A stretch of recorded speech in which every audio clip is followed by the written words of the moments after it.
പ്രേക്ഷകർക്ക് ഏറെ ഇഷ്ടമുള്ള റിയാലിറ്റി ഷോയാണ് ടോപ്പ് സിംഗർ. ഫ്ലവേഴ്സ് ചാനൽ സംവിധാനം ചെയ്യുന്ന ഷോയിലൂടെ നിരവധി പ്രതിഭാധനരായ കുരുന്നു ഗായകരെയാണ് മലയാളത്തിന് ലഭിച്ചത്. അതിൽ ചിലരൊക്കെ മലയാള സിനിമയിൽ ഇതിനകം തന്നെ പാടിക്കഴിഞ്ഞു. മറ്റു ചിലർ സ്റ്റേജ് ഷോകളൊക്കെ പ്രശസ്തിയുടെ പടവുകൾ കയറുന്നു.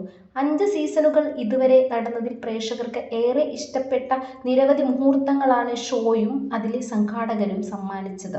പ്രത്യേകിച്ചും ജഡ്ജായി എത്തുന്ന ആളുകൾ. കുട്ടികൾക്കും പ്രേക്ഷകർക്കും ഏറെ ഇഷ്ടപ്പെട്ട ഒരു ജഡ്ജായിരുന്നു MG ശ്രീകുമാർ, അവരുടെ MG അങ്കിൾ. കുട്ടികളെ സ്നേഹത്തോടെ ശാസിക്കുന്ന, അതിലേറെ സ്നേഹിക്കുന്ന MG അങ്കിളിനോട് അവർക്കും ഏറെ ഇഷ്ടം തന്നെയായിരുന്നു. എന്നാൽ പുതിയ സീസൺ തുടങ്ങിയപ്പോൾ മുതൽ പ്രേക്ഷകർ തേടുന്ന ഒരു മുഖമാണ് MGയുടേത്.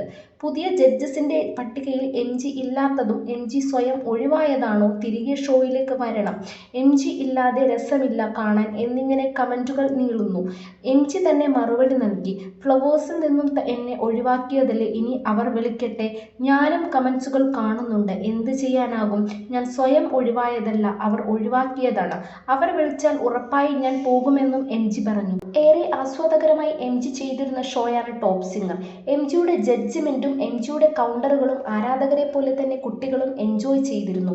അദ്ദേഹത്തിന്റെ രസകരമായ ജഡ്ജ്മെന്റുകളും ഒക്കെ മിസ് ചെയ്യുന്നു എന്ന് ആരാധകർ ആവർത്തിക്കുമ്പോൾ ഷോ തനിക്കും മിസ് ചെയ്യുന്നുണ്ട് എന്ന് അദ്ദേഹത്തിന്റെ വാക്കുകളിൽ നിന്നും വ്യക്തമാണ്.